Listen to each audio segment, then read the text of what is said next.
పులివెందుల నియోజకవర్గంలో కాంగ్రెస్ పార్టీ ఆధ్వర్యంలో సంతకాల సేకరణ కార్యక్రమం జరిగింది. కార్యక్రమంలో రాజ్యసభ మాజీ సభ్యులు నర్రెడ్డి తులసిరెడ్డి, పులివెందుల నియోజకవర్గ కాంగ్రెస్ పార్టీ సమన్వయకర్త మూలంరెడ్డి, ధ్రువ్ కుమార్ రెడ్డిలు హాజరయ్యారు. ఓటరు జాబితాలో తప్పులు, ఓట్ల చోరీని అరికట్టాలని కేంద్ర ఎన్నికల కమిషన్ను వారు కోరారు. ప్రజాస్వామ్యాన్ని, రాజ్యాంగాన్ని కాపాడేందుకు కాంగ్రెస్ పార్టీ చేపట్టిన ఈ ఉద్యమం అక్టోబర్ 15 వరకు కొనసాగుతుందని తెలిపారు. బీజేపీకి వ్యతిరేకంగా ఉన్న ఓట్లను తొలగించడం, అనుకూలంగా ఉన్న చోట్ల దొంగ ఓట్లు చేర్చడం సర్వసాధారణమైందని వారు ఆరోపించారు.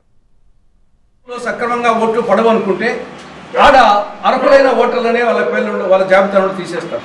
ఈ విధంగా అర్హులకు వచ్చేసి ఓట్లు లేకుండా పోతున్నాయి, అనర్హులు వచ్చేసి ఓట్ల జాబితాలు చేరుతున్నారు. కొన్ని చోట్ల రాహుల్ గాంధీ గారు పరిశీలనలో కొన్ని బూతుల్లో ఈ యొక్క జనాభా కంటే ఓటర్లు ఎక్కువగా ఉన్నారు. ఒకే ఇంటి పేరుతో, ఒకే ఇంటి నెంబర్తో 100, 200, 300 ఓట్లు ఉన్నాయి ఒకే ఇంటి నెంబర్తో. కొన్ని చోట్ల ఇంటి నెంబరే లేదు, అనేక వందల మందికి ఇంటి నెంబరే లేదు. కాబట్టి ఈ విధంగా ఓట్ల జాబితా అవకతవకలు జరుగుతున్నాయి. దీనికి తోడు ఎన్నికల కమిషన్ బీజేపీ చేతిలో కీలుబొమ్మగా తయారైంది. ఎన్నికల కమిషన్ నియామకం కన్నా అన్యాయం జరుగుతూ ఉంది. గతంలో ఎన్నికల కమిషన్ నియమించాలంటే ప్రధానమంత్రి, లోక్సభలో ప్రతిపక్ష నాయకుడు, సుప్రీంకోర్టు ప్రధాన న్యాయమూర్తి చేసేవాళ్ళు.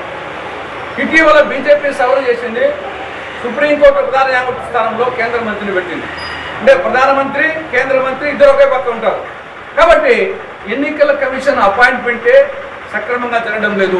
దీనివల్ల ఎన్నికల కమిషన్ బీజేపీ చేతిలో కీలుబొమ్మగా మారింది.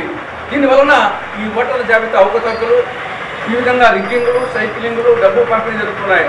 కాబట్టి ప్రజాస్వామ్యం పరీక్షపడాలంటే రాజ్యాంగ పరీక్షల కోసం రాహుల్ గాంధీ గారి నేతృత్వంలో, మల్లికార్జున ఖర్గే గారి నేతృత్వంలో దేశవ్యాప్తంగా ఈ నెల 15వ తేదీ నుంచి వచ్చే నెల 15వ తేదీ వరకు ఈ యొక్క సంతకాల సేకరణ ఉద్యమం సాగుతూ ఉంది.